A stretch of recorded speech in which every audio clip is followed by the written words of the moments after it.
10 seconds. In the time it would take me to mention the anime 100 meters by Uoto, a world-class sprinter has already processed the starter's pistol, exploded out of the blocks, and reached a velocity that would get them pulled over in a school zone. Most people see 10 seconds as a transition, the time you spend waiting for a web page to load or a microwave to beep. But for a sprinter, 10 seconds is not time running out, it's a time to conquer. August 16, 2009, Berlin.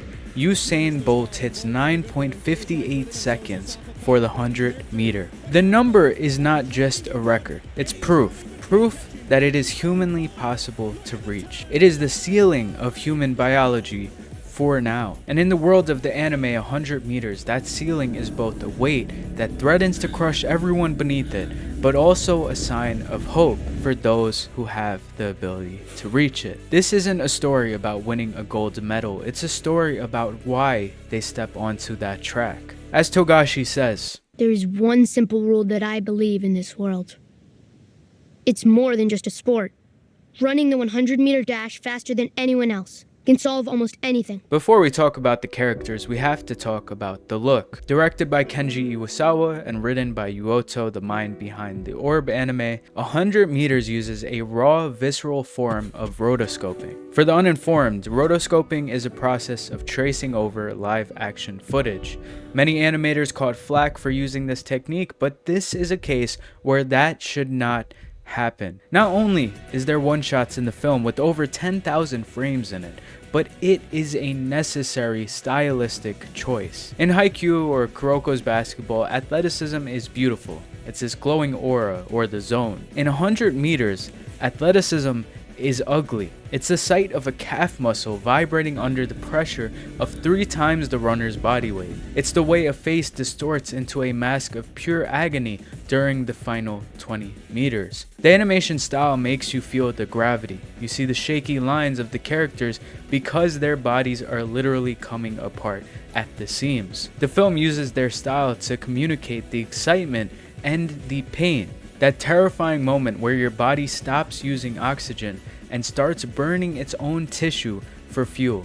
It's not just a race, it's a controlled explosion, and they make that very clear. The story centers on 2 polar opposites, Togashi and Komiya. Togashi was the gifted kid. He was the kid who won the school race without tying his shoes. For him, being fast wasn't a choice, it was his identity. As kids, we are blissfully ignorant as to why we do things. If you're good at it, then you simply do it. When you're naturally the best, you don't learn how to work. You learn how to protect your ego. Togashi runs because he doesn't know a world where he isn't the fastest. To him, the track is a throne, and he's gotten very comfortable in it. But then you have Komiya, the anomaly. He looks like nothing special and doesn't have the sprinter's build, but he has something that Togashi lost years ago: obsession. While Togashi runs to be seen, Komiya runs to disappear. As a child, Komiya discovers the void. He realized that if he ran hard enough, the noise of his life becomes a blur. He isn't chasing a medal, he's chasing that split second where he stops being another person and starts being a force of nature. You've likely seen the motivational speakers telling you to escape the matrix, because nothing's real, and if you buy their course, you can create your own reality. Well, first of all, they're stupid and you should buy my course. I'm kidding. They are stupid, but they are right about one thing. You can create your own reality. To an extent, okay? I mean, you weebs trying to manifest a world where anime is law, yeah, that's not happening. But there is an extent of what's humanly possible, which is quite a lot. For every story that ends in failure, there's an equal story of success that includes the same amount of failure. Somebody who accomplished something that should not have been possible. Whether it was their age or their means, they broke the reality that others set for them. Success isn't being the best at all times. It's about having the tenacity to always believe that you are, even when you're at your lowest. The emotional core of this film lies in a single devastating and hilarious scene. Togashi, now an adult facing the decline of his career, stands in front of a group of young aspiring sprinters. He looks them in the eye and says the most responsible thing an adult can say: it's okay to lose. And then he just breaks down Like, bro, get it together. These kids are gonna have nightmares. But he's likely crying because he's become a gravedigger for dreams. He's passing down his own defeat like it's this family heirloom. And this is what society calls being realistic. But the film calls it what it actually is, giving up. Injuries are very real, setbacks are real, accessibility to resources are real. But if you set a limit on yourself before you even reach the starting blocks, you've already lost. Togashi realized that by telling these kids to accept reality, he was infecting them with his own cowardice. And you contrast that with Kaido, the man who shouldn't be on the track. He should be chasing down Eren Yeager. Kaido is the old man of the track.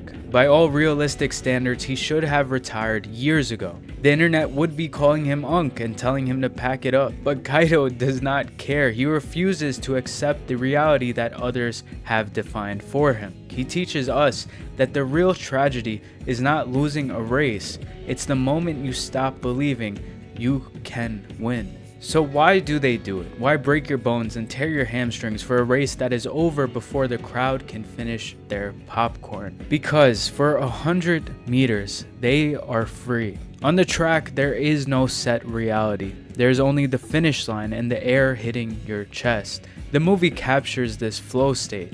In those 10 seconds, Togashi, Kaido, Nigami, Komiya, and Saito aren't competitors. They are brothers in the same freeing experience. They are the only people on Earth who understand what it feels like to move so fast that time itself seems to bend. For 10 seconds, they aren't bound by the realistic limitations of their lives. They are completely, terrifyingly alive. That is the 10 seconds of freedom. It's the only time they are allowed to be more than just a realistic human. 100 meters is a masterpiece because it refuses to give you a happy ending in the traditional sense. It doesn't matter who took the golds. What matters is the choice to step onto the blocks. Nigami's story is perhaps the most important. He didn't win, he might never win, but he stood back up. He decided that his own internal struggle was more important than a scoreboard. As he said, he wasn't racing the man in the next lane, he was racing the version of himself that wanted to give up. Frustration, anxiety, happiness, pain. As Zaitsu said, all of those feelings are what you should embrace when stepping onto the track. It's all a part of racing. It's all a part of life. So I'll ask you this. Which voice are you listening to? The one that tells you it's okay to lose, that that's just reality, or the one that for 10 seconds or 10 weeks or 10 years, reality is whatever you are willing to fight for. When was the last YouTube video I made? It's a good question. It's a good question, you know, while you think about that. Yeah, before I sit here and think of some other stupid excuse, you guys are more supportive than I could ever deserve.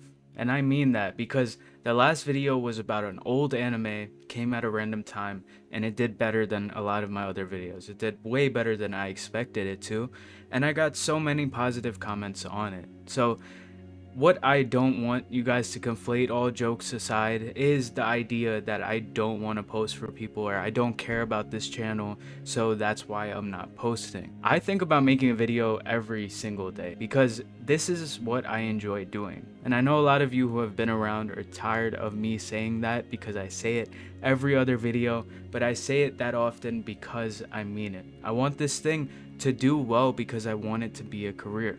And I'm actively trying to balance that with the current career that I have going on, which is just to pay the bills, and it's nobody else's problem, which is why I don't even really need to say that in this video, because there's no excuse for me to not be posting.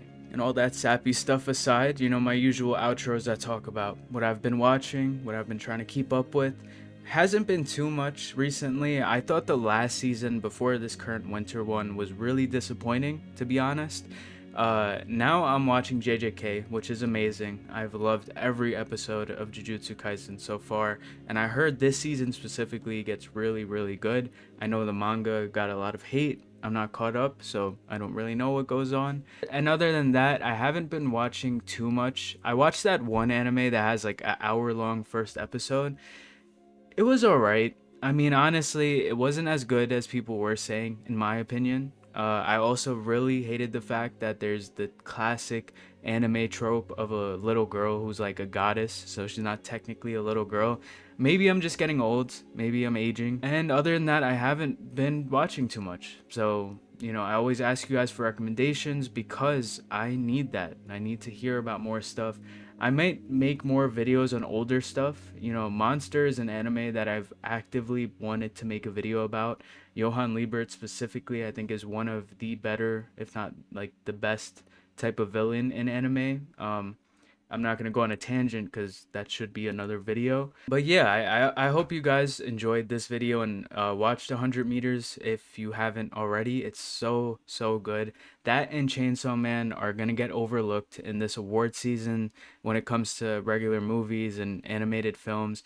K-pop Demon Hunters will beat both of them out, which, look, it's not a bad movie, but like that's pretty insane to me. Recognition from awards means nothing in my eyes. How good was the movie to you? That's what really matters. I really enjoyed 100 meters. Really enjoyed Chainsaw Man, and I hope you guys did too. So thank you to anyone who's made it this far.